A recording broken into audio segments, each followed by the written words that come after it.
कहानी की शुरुआत होती है इंडोनेशिया के एक छोटे से शहर सेमारंग से, जहां हम एम्बर होटल के सामने एक लेडी को देखते हैं जो आज पहले दिन अपनी जॉब के लिए होटल में पहुंचती है। बाहर बहुत तेज बारिश लगी हुई थी, इसीलिए लेडी भागते हुए अंदर चली जाती है, जहां उसकी मुलाकात होटल की ओनर सुखनिध से होती है, जो पिछले कई सालों से इस होटल को संभाल रही है। सुखनिध लेडी से कहती है कि वो जल्दी से जाए और सेकंड फ्लोर की सफाई करे, क्योंकि कुछ ही देर बाद वहां मेहमान आने वाले हैं। लेकिन साथ ही सुखनिध उसे वार्न भी करती है कि वो थर्ड फ्लोर की तरफ ना जाए, क्योंकि वहां रेनोवेशन का कुछ काम चल रहा है और तोड़ फोड़ की वजह से उस जगह से दूर रहना बेहतर है। लेडी सुखनिध की बात मानते हुए सेकंड फ्लोर की सफाई करने में लग जाती है, लेकिन थोड़ी ही देर बाद उसे थर्ड फ्लोर से किसी के रोने की आवाज सुनाई देती है। लेडी वर्कर पहले तो इस पर ज्यादा ध्यान नहीं देती, लेकिन फिर मना होने के बावजूद वो उस आवाज का पीछा करती है और धीरे धीरे थर्ड फ्लोर पर चली जाती है। लेकिन वहां का डोर काफी अरसे से लॉक था। लेडी एक होल से अंदर देखती है, लेकिन उसे कोई चीज भी दिखाई नहीं देती।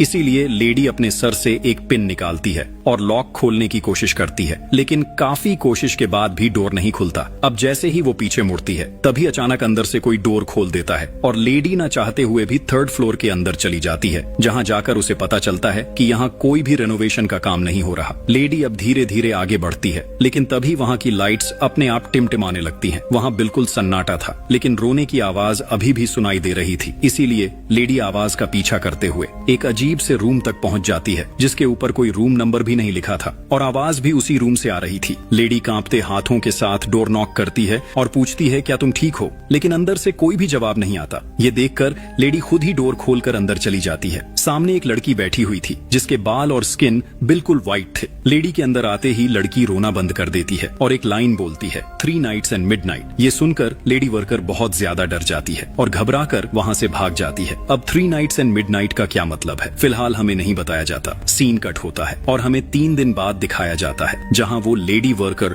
अभी भी बहुत डरी हुई थी और अपनी बेटी को बता रही थी कि जब से मैंने उस व्हाइट लड़की को देखा है, मेरे साथ कुछ भी अच्छा नहीं हो रहा और हर वक्त उसके रोने की आवाज सुनाई देती रहती है, इसीलिए मैं बहुत परेशान हूँ। ये सब सुनकर उसकी बेटी उसे हौसला देती है और कहती है कि इन सब बेकार की बातों को सोचकर डरने की जरूरत नहीं है, आपको बस कोई गलत फहमी हुई है। लेकिन अगर फिर भी आपको डर लगे तो रात को सोने से पहले प्रेयर करके सोया करें। अब रात काफी ज्यादा हो चुकी थी, इसीलिए वो अपने अपने रूम में चली जाती है। लेडी अपने रूम में आकर प्रेयर शुरू कर देती है। बाहर अभी भी बारिश लगी हुई थी, इसीलिए लाइट भी ऑफ हो जाती है। लेकिन तभी हम देखते हैं कि वो व्हाइट लड़की शीशे से निकलकर लेडी के पीछे आ जाती है। वो उल्टी होकर अजीब अजीब आवाजें निकालती है और लेडी के बिल्कुल करीब आ जाती है। लेडी को भी पता चल चुका था कि उसके पीछे कोई है, लेकिन जैसे ही वो प्रेयर खत्म करती है तो पीछे कोई भी नहीं था। इसके बाद लेडी सोने के लिए अपने बेड पर जाती है, लेकिन तभी व्हाइट लड़की उसके रूम में आकर लेडी पर हमला कर देती है। लेडी जोर जोर से चिल्लाती है, लेकिन व्हाइट लड़की उसे चीर फाड़ कर उसकी सारी स्किन निकाल देती है और दर्द की वजह से लेडी की वहीं मौत हो जाती है। इतने में उसकी बेटी भी वहां आ जाती है और जब वो अपनी मॉम को इस हालत में देखती है तो उसके पैरों तले जमीन ही निकल जाती है। वो बहुत ज्यादा डर जाती है और जोर जोर से चिल्लाने लगती है। सीन कट होता है और हमें आज से 3 दिन बाद एक कार में बैठी हुई 2 बहनें दिखाई जाती हैं, जिनके डैड की कुछ टाइम पहले ही डेथ हुई थी और अब वो दोनों अपने ग्रैंड पेरेंट्स के पास जा रही हैं। उनके ग्रैंड पेरेंट्स कोई और नहीं बल्कि एम्बर होटल के ओनर सुखनिध और उसके हस्बैंड हैं। इनमें से बड़ी बहन का नाम रैना होता है। अब जैसे ही दोनों बहनें होटल पहुंचती हैं, तब सुखनिध और उसके हस्बैंड दोनों बहनों का अच्छा वेलकम करते हैं। इसके बाद सुखनिध उन्हें उनके डैड का कुछ जरूरी सामान देकर बताती है कि अब से रैना को ही ये होटल संभालना है, क्योंकि ये उसके डैड की आखिरी निशानी है। जो सुनकर रैना भी मान जाती है, क्योंकि डैड की मौत के बाद उसकी छोटी बहन की जिम्मेदारी अब रैना के सर पर ही थी।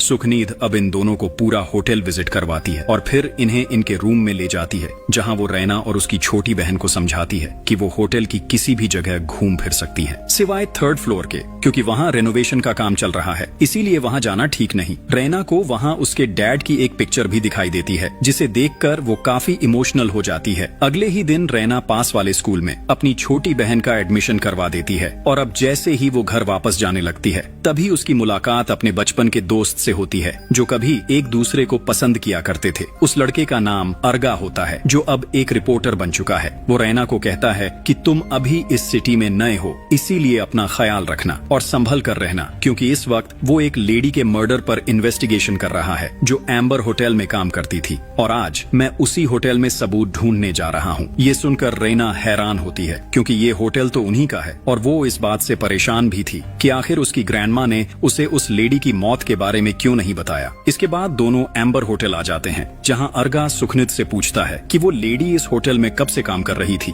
जिस पर सुखनित जवाब देती है कि उसे अभी कुछ दिन ही हुए थे, लेकिन उसकी मौत के बारे में हम कुछ भी नहीं जानते। अर्गा को कुछ ठीक नहीं लगता और ना ही उसे कोई इन्फॉर्मेशन मिलती है, इसीलिए वो फैसला करता है कि वो इसी होटल में रुकेगा ताकि और ज्यादा सबूत इकट्ठा कर सके। रैना अपने ग्रैंड पेरेंट्स से नाराज होती है क्योंकि उन्होंने मर्डर वाली बात उससे छुपाई थी, लेकिन वो दोनों बताते हैं कि रैना के डैड की कुछ टाइम पहले ही मौत हुई है, इसीलिए वो नहीं चाहते कि रैना और उसकी बहन इस मर्डर को सुनकर और ज्यादा डिस्टर्ब हो जाए। रात को रैना बहुत परेशान थी और काफी कोशिश के बाद भी उसे नींद नहीं आती, इसीलिए वो चाय पीते हुए होटल की छत पर चली जाती है। तभी उसके सामने 3rd फ्लोर के एक रूम की लाइट ऑन होती है, जो देखकर रैना सोचती है कि अगर 3rd फ्लोर पर कोई नहीं जाता तो ये लाइट किसने ऑन कर दी। इसीलिए अब चेक करने के लिए रैना 3rd फ्लोर की तरफ जाने लगती है। उसे भी अब लेडी वर्कर की तरह 3rd फ्लोर से रोने की आवाज सुनाई देने लगती है, लेकिन जैसे ही वो डोर खोलती है तो पता चलता है कि डोर लॉक है। इसके बाद रैना एक हथौड़ी लेती है और लॉक तोड़कर अंदर चली जाती है। ऐसा लग रहा था कि ये जगह काफी अरसे से बंद पड़ी है। अब जैसे ही रैना लाइट्स ऑन करती है तो तभी रोने की आवाज और ज्यादा तेज हो जाती है। आवाज का पीछा करते हुए वो भी उस रूम तक पहुंच जाती है जहां लेडी वर्कर ने उस व्हाइट लड़की को देखा था। रैना बिना सोचे समझे डोर खोलकर अंदर चली जाती है, जिसे देखते ही वो लड़की एक बार फिर बोलती है 3 नाइट्स मिडनाइट। रैना को कुछ समझ नहीं आता, इसीलिए डर कर वो चुपचाप डोर बंद करती है और फौरन अपने रूम में आ जाती है। लेकिन अभी भी उसके दिमाग में यही चल रहा था कि आखिर वो लड़की 3rd फ्लोर पर क्या कर रही थी। अगली सुबह रैना अपनी बहन को स्कूल छोड़ने जाती है, तभी उसकी नजर गाड़ी की विंडो पर जाती है जहां 1 लिखा हुआ था। रैना काफी डर जाती है, लेकिन जैसे ही वो दोबारा देखती है तो विंडो बिल्कुल साफ थी, यानी 1 वहां से मिट चुका था, जो देखकर वो और ज्यादा परेशान हो जाती है। रैना जब होटल आती है तब सुखनिध उसे घबराया हुआ देखकर उसकी परेशानी की वजह पूछती है। अब रैना ना चाहते हुए भी सुखनिध को सारी बात बता देती है। वो सुखनिध से 3 नाइट्स एंड मिडनाइट का मतलब पूछती है और बताती है कि कल रात वो होटल के 3rd फ्लोर पर गई थी, क्योंकि वहाँ की लाइट्स ऑन थी और उसे किसी के रोने की आवाज भी सुनाई दे रही थी। रैना ये भी पूछती है कि अगर 3rd फ्लोर पर कोई रह रहा था तो उन्होंने उसे ये क्यों बोला कि वहाँ रेनोवेशन का काम हो रहा है, हालांकि वहाँ किसी किस्म का कोई काम नहीं हो रहा। रैना की बातें सुनकर सुखनिध बहुत घबरा जाती है। उसे देखकर साफ समझ आ रहा था कि सुखनिध 3rd फ्लोर का राज जानती है, इसी वजह से वो किसी को वहां जाने नहीं देती। अब रैना की बातें सुनकर सुखनिध काफी परेशान हो जाती है, क्योंकि रैना भी 3rd फ्लोर पर चली गई थी। उसे कुछ समझ नहीं आ रहा था कि वो रैना को क्या जवाब दे। तभी रैना की छोटी बहन वहां आती है और रैना को कोई काम बोलकर वहां से ले जाती है। तभी सुखनिध के हस्बैंड वहां आते हैं और उसे बताते हैं कि लेडी वर्कर की बेटी ने पुलिस को सब कुछ बता दिया है, जो कुछ उसके साथ यहाँ हुआ था, इसीलिए आज पुलिस इन्वेस्टिगेशन के लिए उनके होटल आने वाली है। सुखनिध बोलती है कि अब कुछ भी नहीं हो सकता, क्योंकि रैना ने भी 3rd फ्लोर पर जाकर उस रूम को खोल लिया है। थोड़ी ही देर में मर्डर की बात पूरे होटल में फैल जाती है और लोग होटल खाली करके वहां से जाने लगते हैं। अब तक पुलिस भी वहां पहुंच चुकी थी और अर्गा भी उनके साथ ही था। तभी रिसेप्शन पर एक फोन कॉल आती है और रैना उसे उठा लेती है। फोन पर बताया जाता है कि रूम नंबर 13 में टॉवल की जरूरत है, इसीलिए रैना खुद टॉवल लेकर वहां आए। रैना टॉवल लेती है और उसी रूम में चली जाती है, लेकिन वहां कोई भी नहीं होता। इसीलिए जैसे ही वो वापसी के लिए मुड़ती है तभी वॉशरूम से शावर चलने की आवाज सुनाई देती है। अब जैसे ही रैना वॉशरूम में जाती है तो वहां भी कोई नहीं था। इससे पहले कि वो कुछ समझ पाती तभी रूम वाले फोन पर भी बेल बजने लगती है। रैना जब फोन उठाती है तो सामने से कोई बोल रहा था कि अगर वो रूम में भी नहीं है और ना ही वॉशरूम में है तो फिर ये सोचो कि आखिर वो रूम में कहाँ छुपी हुई है। ये बात सुनकर रैना बहुत घबरा जाती है। अब जैसे ही रैना रिसेप्शन पर कॉल करके पूछती है कि आखिर इस रूम में कौन रुका हुआ है, तब उसे बताया जाता है कि ये रूम तो काफी टाइम से खाली है, यानी यहाँ कोई भी नहीं रहता। रैना वहाँ से भागने लगती है, लेकिन तभी उसे वो लड़की पर्दे के पीछे चलते हुए दिखाई देती है और देखते ही देखते वो रैना के करीब आने लगती है। रैना ने भी उस व्हाइट लड़की को देख लिया था। उसके बाल लंबे लंबे और आंखें बिल्कुल लाल रंग की थीं और वो काफी खौफनाक लग रही थी, जिसे देखते ही रैना बहुत ज्यादा डर जाती है। व्हाइट लड़की बेड पलटकर रैना पर फेंकती है, लेकिन उससे पहले ही रैना भागकर रूम से बाहर आ जाती है। अंदर से व्हाइट लड़की ऊंची ऊंची आवाज में चिल्ला रही थी, लेकिन तभी वहाँ अर्गा भी आ जाता है। रैना बहुत ज्यादा घबराई हुई थी, यहाँ तक कि वो ठीक से बोल भी नहीं नहीं पा रही थी, लेकिन फिर भी रैना उसे पूरी बात बताती है जो अभी उसके साथ हुआ था। अर्गा जब खुद रूम चेक करने जाता है तो वहाँ सब कुछ बिल्कुल नॉर्मल होता है, जैसे कुछ हुआ ही ना हो। अब रैना के साथ जो कुछ भी हुआ, ये सुनकर होटल के स्टाफ मेंबर्स भी होटल छोड़कर चले जाते हैं। अब ऐसे हालत देखकर सुखनीद और उसके हस्बैंड काफी परेशान हो जाते हैं और ना चाहते हुए भी रैना और अर्गा को सब कुछ सच बताने लगते हैं। वे कहते हैं कि आज से कुछ साल पहले जब उनकी फाइनेंशियल कंडीशंस कुछ ठीक नहीं थी तो उनके बेटे यानी रैना के डैड ने उन्हें बताया कि उसने ये होटल खरीद लिया है, इसीलिए वो इस होटल में शिफ्ट हो जाएं और होटल की इनकम से अपना गुजारा कर सकें। लेकिन जब वो लोग यहाँ आए तो उन्होंने देखा कि होटल काफी टूटा हुआ था और हालत काफी खराब थी, इसीलिए उन्होंने कुछ पैसे लगाकर होटल का रेनोवेशन करवाया। वो बताते हैं कि जब एक वर्कर 3rd फ्लोर पर काम कर रहा था तो उसे एक ऐसे रूम से रोने की आवाज आई जिस पर कोई नंबर नहीं लिखा था। जब उसने डोर खोला तो अंदर वही व्हाइट लड़की शीशे के सामने बैठी थी। वर्कर को देखते ही लड़की ने 3 नाइट्स एंड मिडनाइट कहा। इसके बाद उस वर्कर के साथ अगले 2-3 दिन तक काफी अजीब चीजें होती रहीं और फिर तीसरी रात यानी मिडनाइट उसने दीवार के साथ जोर से अपना सिर मारा और उसकी वहीं मौत हो गई। सुखनीत बताती है कि 3 नाइट्स एंड मिडनाइट का मतलब ये है कि जिस किसी को भी उस लड़की ने ये अल्फाज बोले होंगे, पहले 2-3 दिन तक उसके साथ अजीबोगरीब वाक़े होंगे और फिर तीसरी रात मिडनाइट पर यानी रात के 12 बजे उसकी बुरी तरह मौत हो जाएगी। और ये कोई और नहीं बल्कि वो व्हाइट लड़की ही सभी को मारती है। अब वर्कर की मौत के बाद उन्होंने होटल में एक शामान भी बुलाया जो आत्माओं को भगाने का काम करता है, लेकिन शामान भी इतना घबरा गया था कि वो खुद भी उस रूम में जाने से डर रहा था। इसीलिए उसने सबको हिदायत दी कि वो हमेशा इस रूम को बंद रखें ताकि कोई भी उस व्हाइट लड़की को देख ना सके और ना ही उस रूम में कोई आए, वरना वो भी उस व्हाइट लड़की का शिकार बन जाएगा। असल में व्हाइट लड़की ने उस रूम में इसलिए कब्जा किया हुआ था क्योंकि ये शुरू से ही उसका रूम था, यानी उसकी आत्मा को वहाँ से निकाल पाना नामुमकिन था। इसीलिए सुखनिध और उसका हस्बैंड हमेशा 3rd फ्लोर को बंद रखते थे, वहाँ किसी के लिए भी जाना अलाउ नहीं था। लेकिन जब से लेडी वर्कर ने उस रूम का डोर खोला था तब से ही ऐसा अजीब हो रहा है। रैना अब काफी परेशान हो जाती है। अब उसने तो व्हाइट लड़की को देख लिया था, लेकिन वो अपनी छोटी बहन के लिए परेशान थी क्योंकि वो किसी भी सूरत उसे 3rd फ्लोर पर नहीं जाने दे सकती। इधर हम रैना की छोटी बहन को देखते हैं जो स्कूल में थी। टीचर उसे कोई चीज लेने लाइब्रेरी भेजते हैं, लेकिन तभी उसे भी अजीब अजीब आवाजें सुनाई देने लगती हैं और साथ ही सामने पड़ा स्टैच्यू थोड़ी सी हरकत करता है जो देखकर वो बहुत ज्यादा डर जाती है और तभी वो एक कैंची पकड़कर रैना की बहन को मारने के लिए उसके पीछे लग जाता है। लेकिन इससे पहले कि रैना की बहन को कोई नुकसान होता, वो चिल्लाते हुए लाइब्रेरी से बाहर आ जाती है और वहाँ का डोर लॉक कर देती है। वो बहुत ज्यादा घबराई हुई थी और डर की वजह से चिल्ला रही थी, जिसकी आवाज सुनकर टीचर्स और बच्चे बाहर आ जाते हैं। रैना की बहन सबको बताती है कि अंदर कोई है जिसने उसे मारने की कोशिश की, लेकिन जब टीचर्स अंदर देखने जाती हैं तो वहाँ ऐसा कुछ भी नहीं था जैसा वो बोल रही थी। सब कुछ बिल्कुल सही अपनी अपनी जगह पर पड़ा हुआ था। घर आकर रैना की बहन अभी भी उस स्टैच्यू के बारे में सोच रही थी। तभी रैना वहाँ आकर उससे पूछती है कि क्या वो 3rd फ्लोर के उस रूम में गई थी, जिस पर वो हाँ में जवाब देती है और बताती है कि उसे भी उस रूम से किसी के रोने की आवाज सुनाई दे रही थी। और फिर जैसे ही उसने चेक करने के लिए रूम का डोर खोला तो सामने वही व्हाइट लड़की बैठी हुई थी जिसने उसे देखते ही 3 नाइट्स एंड मिडनाइट बोला। यानी अब इन दोनों बहनों ने भी उस व्हाइट लड़की को देख लिया है, इसीलिए अब इनके पास भी सिर्फ 3 दिन ही है। अब इस सब की सच्चाई जानने के लिए रैना और अर्गा उसी शामन के पास जाते हैं जिसने सभी को 3rd फ्लोर पर जाने से मना किया था। शामन उन्हें बताता है कि उस व्हाइट लड़की ने कुछ तो राज छुपा रखा है जिसकी वजह से वो मरने के बाद भी अपनी दुनिया में नहीं जा पा रही। वो अभी भी इसी दुनिया में फंसी हुई है। अब अगर वो उस व्हाइट लड़की की सच्चाई जानना चाहते हैं तो उन्हें उस व्हाइट लड़की का असली नाम पता करना होगा, क्योंकि उसके नाम से ही वो उस लड़की की आत्मा से बात कर पाएंगे। तभी रैना को अपने डैड की वो बात याद आती है जब उन्होंने बताया था कि उनके दिल में बहुत सारी ऐसी बातें हैं जिन्हें वो बाकी सबसे छुपा कर रखते हैं और उन बातों को वो अपने नॉवल में बयान करते हैं। इसके बाद रैना अपने डैड के लिखे हुए नॉवेल्स निकालती है और सभी को पढ़ने के लिए दे देती है, क्योंकि रैना को यकीन था कि कहीं ना कहीं उसके डैड ने उस व्हाइट लड़की या इस होटल की असलियत के बारे में जरूर लिखा होगा। लेकिन सभी नॉवेल्स पढ़ने के बाद भी उन्हें कोई सुराग नहीं मिलता। इसीलिए रैना काफी परेशान हो जाती है। उसे कुछ समझ नहीं आ रहा था कि वो क्या करे। वो एक बार फिर से होटल की छत पर आती है तो सामने उसी रूम की लाइट ऑन थी। रैना अब सच का पता लगाने के लिए खुद ही उस रूम में जाने लगती है, क्योंकि उसे यकीन था कि वहाँ उसे व्हाइट लड़की के बारे में कुछ न कुछ जरूर मिलेगा। अब इससे पहले कि रैना रूम के अंदर जा पाती,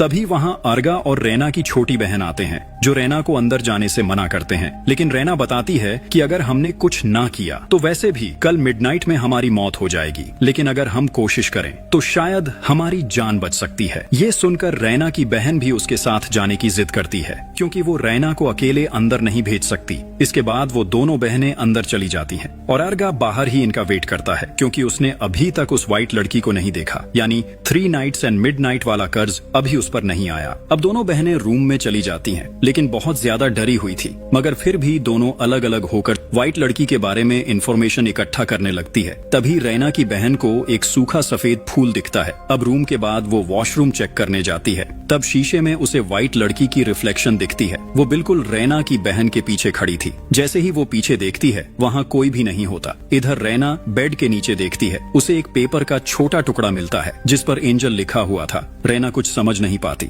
इसलिए वो उसे अपने पास रख लेती है और फिर अपनी बहन को देखने उसकी तरफ जाती है। लेकिन तभी रैना देखती है कि व्हाइट लड़की की आत्मा अब उसकी बहन के अंदर आ चुकी है, जो अब अपना सिर दीवार में मार रही थी। रैना तुरंत जाकर उसे रोकती है, लेकिन तभी उसकी बहन अपने बाल पीछे करती है और उसके सिर पर एक फेस बना हुआ था और देखते ही देखते वो रैना पर हमला कर देती है। रैना धक्का देकर उसे खुद से पीछे करती है, लेकिन वो दीवार के ऊपर चलना शुरू कर देती है। अब वो दोबारा रैना पर हमला करने वाली थी, लेकिन रैना की चिल्लाने की आवाज सुनकर अर्गा भागते हुए अंदर आ जाता है। रैना की बहन यानी व्हाइट लड़की की आत्मा उन दोनों को उठाकर मारने लगती है, लेकिन फिर रैना और अर्गा किसी तरह उसे कंट्रोल में ले आते हैं। अब तो वो काफी ज्यादा जख्मी हो चुकी थी, लेकिन तभी वो देखते हैं कि व्हाइट लड़की बिल्कुल इनके सामने खड़ी थी, जो एक बार फिर 3 नाइट्स एंड मिडनाइट बोलती है, जो सुनकर ये तीनों बहुत ज्यादा डर जाते हैं और तुरंत उस रूम से बाहर भाग जाते हैं। अब इस दफा व्हाइट लड़की ने ये लाइंस आर्गा के लिए बोली थी, यानी अब वो भी इस कर्ज का हिस्सा बन चुका है। तभी रात के 12 की घंटी बजती है, यानी रात काफी ज्यादा हो चुकी थी, इसीलिए तीनों अपने अपने रूम में चले जाते हैं। रात वाले इंसिडेंट के बाद ये दोनों काफी परेशान थी। तभी रैना की बहन को विंडो पर 2 दिखता है, यानी इनका दूसरा दिन शुरू हो चुका है। रैना अर्गा को वो पेपर का टुकड़ा दिखाती है जिस पर एंजल लिखा हुआ था। साथ ही बताती है कि मुझे लगता है कि वो रूम उसी व्हाइट लड़की का है, क्योंकि वहाँ बहुत सारे लेडीज कपड़े, शूज और बैग्स पड़े हुए थे। ये भी हो सकता है कि डैड उसे जानते हैं, इसीलिए तो उन्होंने उसे उस रूम में रहने दिया। तभी वहाँ सुखनिध और उसका हस्बैंड छोटे छोटे पेपर के टुकड़े लेकर उनके पास आते हैं और बताते हैं कि ये टुकड़े उन्हें 3rd फ्लोर के हर रूम के बेड के नीचे से मिले हैं। हर टुकड़े पर कुछ न कुछ लिखा हुआ था, जिससे ये बात क्लियर हो जाती है कि ये एक लेटर है जिसे टुकड़ों में डिवाइड करके 3rd फ्लोर के हर रूम में रखा गया है, जैसे ये कोई पजल हो। लेटर में लिखा था कि मैं वो पहली मुलाकात कभी नहीं भूल सकती जब हम दोनों पहली दफा पाइन के पेड़ के पास मिले थे। वो मेरी जिंदगी का सबसे अच्छा टाइम था, इसीलिए मैं चाहती हूँ कि मैं हमेशा आपके साथ जंगल में उन्हीं पाइन के पेड़ों के साथ रहूं। लेटर के लास्ट में जैस्मिन का नाम लिखा था, जिससे इन्हें पता चलता है कि जैस्मिन जरूर उसी व्हाइट लड़की का है और उसी ने ये लेटर रैना के डैड के लिए लिखा था। अब सुराग का पता लगाने के लिए रैना और आर्गा जंगल का रुख करते हैं। जंगल में थोड़ा आगे जाने पर वो पाइन के दरख्तों के पास पहुंच जाते हैं, जहां काफी सारे सफेद फूल भी उगे हुए थे। ये देखकर वो दोनों समझ जाते हैं कि लेटर के मुताबिक ये वही जगह है जहां रैना के डैड और जैस्मिन मिला करते थे। अब रैना और अर्गा लेटर में दी गई इंस्ट्रक्शंस को फॉलो करते हुए नॉर्थ की तरफ जाते हैं और एक नदी के किनारे पहुंच जाते हैं। यहाँ उन्हें एक बोटमैन दिखाई देता है जिसका नाम परजो होता है। रैना दूर से ही हाथ हिलाकर उसे मदद का इशारा करती है। उन दोनों को परेशान देखकर पारजो देर नहीं लगाता और तुरंत उनकी तरफ बढ़ने लगता है। जब पारजो उनके पास पहुंचता है तो वो उनसे बुलाने की वजह पूछता है। अब वो दोनों उससे पूछते हैं कि व्हाइट फ्लावर्स का ओरिजिन क्या है, यानी व्हाइट फ्लावर्स की शुरुआत कहाँ से हुई। तब पारजो उन्हें बताता है कि व्हाइट फ्लावर की शुरुआत हमारे गाँव से ही हुई थी। वो फूल हमारे गाँव में ही उगते हैं, इसीलिए तो हमारे गाँव का नाम व्हाइट फ्लावर विलेज है। पारजो उनसे पूछता है कि तुम लोगों का यहाँ आने का क्या मकसद है और तुम ये सब क्यों पूछ रहे हो। तब अर्गा उसे बताता है कि ये मामला कुछ साल पहले सिमरंग में हुए एक कत्ल से जुड़ा है, इसलिए क्या तुम हमें हेड ऑफ द विलेज के पास ले जा सकते हो। पारजो थोड़ा कंफ्यूज हो जाता है, लेकिन फिर भी वो उन्हें सरपंच के पास ले जाने को तैयार हो जाता है। जब वो लोग वहाँ पहुँचते हैं तो सरपंच उनसे यहाँ आने की वजह पूछता है। अर्गा बताता है कि सिमारंग सिटी में कुछ वक्त पहले एक बहुत खौफनाक कत्ल हुआ था, जहाँ एक इंसान को इस तरह मारा गया था कि उसकी खाल तक उतार दी गई थी। और ये काम किसी नॉर्मल इंसान का नहीं बल्कि किसी गैर मखलूक या रूहानी ताकत का हो सकता है। इसीलिए हम दोनों यहाँ आए हैं ताकि इस केस के सुराग ढूंढ सकें। अर्गा कहता है कि उन्हें शक है कि जिस आत्मा का ताल्लुक इस केस से है वो कभी जिंदा इंसान थी और इसी गांव में रहती थी। अर्गा उस व्हाइट लड़की का हुलिया भी बताता है कि उसके बाल और स्किन बिल्कुल व्हाइट हैं, जबकि उसकी आंखें लाल हैं। सरपंच को इनकी लैंग्वेज समझ नहीं आती, इसलिए पारजो उसे आर्गा की बात उनकी लोकल लैंग्वेज में समझाने की कोशिश करता है। सरपंच पारजो की बात सुनकर कहता है कि वो ऐसी किसी लड़की को नहीं जानता और ना ही उसे इस बारे में बात करनी है, जिसके बाद वो गुस्से में उठकर वहाँ से चला जाता है। सरपंच के ऐसे बिहेवियर से पारजो थोड़ा शर्मिंदा होता है और रैना और अर्गा से माफी मांगता है। फिर वो उन्हें बताता है कि बाहर बहुत तेज बारिश है और खराब मौसम की वजह से नदी क्रॉस करना मुश्किल है, इसलिए आज रात के लिए बेहतर है कि वो दोनों उसके घर रुक जाएं और सुबह होते ही वो उन्हें नदी के किनारे छोड़ देगा। इसी बीच अर्गा नोटिस करता है कि एक ओल्ड लेडी चुपके से उन्हें देख रही है, लेकिन जैसे ही अर्गा को पता चलता है तो वो घबराकर तुरंत वहाँ से चली जाती है। पारजो के घर आने के बाद रैना बहुत परेशान हो जाती है, क्योंकि वो जिस सबूत की तलाश में यहाँ आए थे वो उन्हें नहीं मिला और अब उनके पास सिर्फ एक ही दिन का टाइम था। इसलिए रैना अपने माँ जी को याद करके उदास हो जाती है। वो अर्गा से कहती है कि मौत हर किसी के लिए डिफरेंट होती है, लेकिन किसी ने ये सोचा भी नहीं होगा कि उनकी मौत इस तरह खाल उतार देने जैसी होगी। तब अर्गा रैना को हौसला देता है कि हमारे पास अभी भी कुछ टाइम बाकी है, हम अपनी तलाश जारी रख सकते हैं। लेकिन अब तक रैना इमोशनली काफी टूट चुकी है। ये दोनों आपस में बात कर ही रहे थे कि तभी अचानक बाहर से उन्हें तेज आवाजें सुनाई देती हैं। दोनों ध्यान से सुनते हैं तो पता चलता है कि ये आवाज गांव के सरपंच और उसकी वाइफ की थी। सरपंच गुस्से में वाइफ से कहता है कि चाहे जो कुछ भी हो जाए वो ये राज किसी को भी नहीं बता सकते, लेकिन उसकी वाइफ रोते हुए उसकी मिन्नतें करती है कि प्लीज मुझे सच बताने दो। लेकिन सरपंच उसकी एक नहीं सुनता और गुस्से में वहाँ से चला जाता है। ये सब देखकर इन दोनों को यकीन हो जाता है कि यहाँ कोई ना कोई गहरा राज छुपा है, इसलिए दोनों चुपके से उस लेडी का पीछा करते हैं और उसके घर तक पहुँच जाते हैं। घर के अंदर जाकर वो हर जगह उसे तलाश करते हैं। तभी उनकी नजर एक कमरे में पड़ी पेंटिंग पर पड़ती है, जो किसी और की नहीं बल्कि उसी व्हाइट गर्ल की थी। इतने में सरपंच की वाइफ भी वहाँ आ जाती है, जो रोते हुए उन्हें बताती है कि ये मेरी बेटी का रूम है। उसके बाद सरपंच की वाइफ पारजो को बुलाती है ताकि वो उनकी बात रैना और अर्गा को समझा सके। पारजो उन्हें बताता है कि उस व्हाइट लड़की का नाम मैनुअर था, जो इस गांव के सरपंच की बेटी थी। उसका नाम मैनुअर इसलिए रखा गया था क्योंकि वो मैनुअर के फूलों की तरह बिल्कुल सफेद थी। उसकी स्किन और उसका हुलिया बिल्कुल उन्हीं फूलों जैसा था जो बहुत नर्म होते हैं। मैनुअर एक किस्म का जैस्मिन फूल है जिसकी पेटल्स लेयर्स में होती हैं। जब मैनुअर पैदा हुई तो उसके 3 दिन पहले से उसकी माँ बहुत तकलीफ में थी। मैनुअर आधी रात को एक रेयर कंडीशन के साथ पैदा हुई थी, इसीलिए लोग उसे डेविल्स चाइल्ड यानी शैतानी बच्चा कहते थे। लोग उसका मजाक उड़ाते रहते थे। मैनुअर को उसके डैड यानी गांव का सरपंच घर में ही रखता था। वो उसे मारता भी था क्योंकि उसे लगता था कि मैनुअर उसकी जिंदगी में शर्मिंदगी का कारण है। मैनुअर के पास कुछ करने को नहीं था, इसलिए वो अक्सर अपने जहन में बने हुए गेम्स खेलती थी। लेकिन जब वो 20 साल की हुई तो वो घर छोड़कर चली गई और फिर कभी वापस नहीं आई। तब से लेकर आज तक उसकी कोई खबर नहीं मिली। यहाँ के लोग उसका नाम लेना भी पसंद नहीं करते क्योंकि उन्हें डर है कि गांव का सरपंच नाराज हो जाएगा। रैना और अर्गा मैनुअर के बारे में सच जानकर होटल वापस आ जाते हैं। होटल पहुंचते ही रैना सुखनीत को बताती है कि व्हाइट लड़की का असली नाम मैनुअर है। इसके बाद वो लोग शामन को बुलाते हैं और लड़की के असली नाम की मदद से उससे बात करने की कोशिश करते हैं। शामन एक कागज पर मैनुअर का पूरा नाम लिखता है और उसके ऊपर कुछ अगरबत्तियां लगाता है, फिर रिचुअल स्टार्ट करता है। इस दौरान शामन उसे अपना नाम डानंग बताता है और फिर वो आंखें बंद करके मैनुअर की रूह से संपर्क करने की कोशिश करता है। शामन कहता है कि अगर वो यहाँ मौजूद है तो अपनी कहानी खुद बयान करे। तभी उसे फ्लैशेस दिखने लगते हैं। तब शामन बताता है कि जब मैनुअर घर से भागी थी तो भागते भागते वो उन्हीं पाइन के पेड़ों के पास जा गिरी। तब वहाँ रैना के डैड भी थे जो शिकार करने उसी जगह गए हुए थे। वहाँ ये दोनों पहली दफा एक दूसरे से मिले। तब रैना के डैड ने न सिर्फ उसकी जान बचाई बल्कि उसे अपने होटल ले आए, उसका अच्छे से ख्याल रखा और अपनी माँ की ज्वेलरी भी उसे दे दी, क्योंकि रैना के डैड के पास अपनी फैमिली की यादों के अलावा कुछ भी नहीं था। इसीलिए वो मैनुअर को अपना सबसे करीबी इंसान समझने लगे थे। अब मैनुअर को रैना के डैड के साथ रहते रहते ये महसूस हुआ कि कोई उसकी शक्ल का मजाक नहीं उड़ा रहा बल्कि एक इंसान समझकर उसे एक्सेप्ट कर रहा है। इसी तरह दोनों इसी होटल में रहने लगे और धीरे धीरे एक दूसरे को पसंद करने लगे। रैना के डैड ने कभी भी उसे ये महसूस नहीं होने दिया कि वो बाकी इंसानों से अलग है, इसीलिए वो भी ये बात भूल चुकी थी कि वो दूसरों से अलग है। अब इनकी लाइफ बिल्कुल परफेक्ट चल रही थी। लेकिन फिर रैना के डैड अपने बिजनेस के लिए जकार्ता चले गए और उनके जाने के बाद मैनुअर उनके वापस आने का इंतजार करती रही। उसी दौरान उसने रैना के डैड के लिए एक लेटर वाला पजल गेम बनाया, जिसमें उसने लेटर को बहुत सारे टुकड़ों में बांट दिया और होटल के हर रूम के बेड के नीचे छुपा दिया। लेकिन जब रैना के डैड वापस नहीं आए तो मेनुअर खुद उन्हें ढूंढने जकार्ता चली गई। वहां जाकर उसके होश उड़ जाते हैं क्योंकि रेना के डैड किसी और लेडी के साथ थे और अब तक उनकी एंगेजमेंट हो चुकी थी और वो लेडी उनके बच्चे की मां बनने वाली थी। ये देखकर मेनुअर अंदर से टूट चुकी थी। रेना के डैड ने उसे धोखा दिया था क्योंकि वो बाकी सबसे अलग है। रेना वापस आकर एक चाकू लेती है और अपनी बॉडी की सारी स्किन उतारने लगती है क्योंकि इसी वजह से सब उसके साथ बुरा करते थे।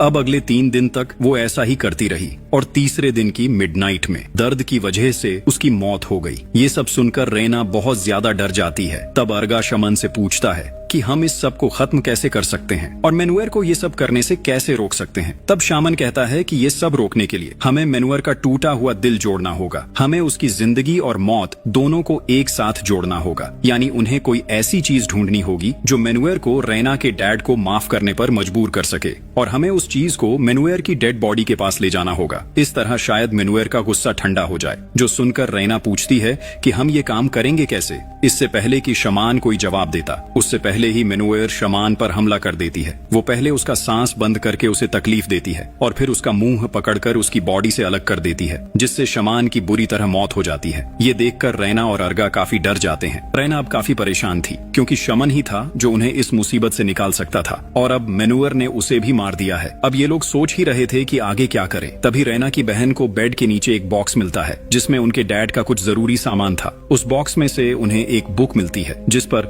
Love as white as jasmine by बस्कारा लिखा हुआ था, यानी ये बुक रेना के डैड ने मेनुअर के लिए लिखी थी। वहाँ से उन्हें एक दूसरा छोटा बॉक्स भी मिलता है जिसमें एक खूबसूरत सी रिंग थी जिसका डिजाइन बिल्कुल जैस्मिन के फूल जैसा था और यही चीज उन्हें जैस्मिन से जुड़ी हुई लगती है। जब ये लोग वो बुक पढ़ते हैं तो पेज नंबर 31 से उन्हें पता चलता है कि रेना के डैड जकार्ता किसी काम से नहीं गए थे, बल्कि वो जकार्ता एक ज्वेलरी स्टोर गए थे जो उस शहर का सबसे महंगा स्टोर था। वहाँ से वो एक खूबसूरत रिंग लेते हैं जो जैस्मिन की ही तरह खूबसूरत थी ताकि वो जैस्मिन को शादी के लिए प्रपोज कर सकें। लेकिन जब वो रिंग लेकर वापस आ रहे थे तो उनका कार एक्सीडेंट हो जाता है और इस एक्सीडेंट की वजह से उनकी याददाश्त भी चली गई थी। लेकिन जिस गाड़ी से उनका एक्सीडेंट हुआ उस गाड़ी में मौजूद कपल उन्हें हॉस्पिटल ले जाते हैं और ये कपल कोई और नहीं बल्कि सुखनिध और उसका हस्बैंड थे। वो दोनों रेना के डैड का अच्छे से ख्याल रखते हैं और उन्हें अपना असली बेटे वाला नाम देते हैं क्योंकि उनका असली बेटा अब इस दुनिया में नहीं था। इसके बाद वो उनकी शादी भी करवा देते हैं उस लेडी के साथ जिसे जैस्मिन यानी मेनुअर ने देखा था।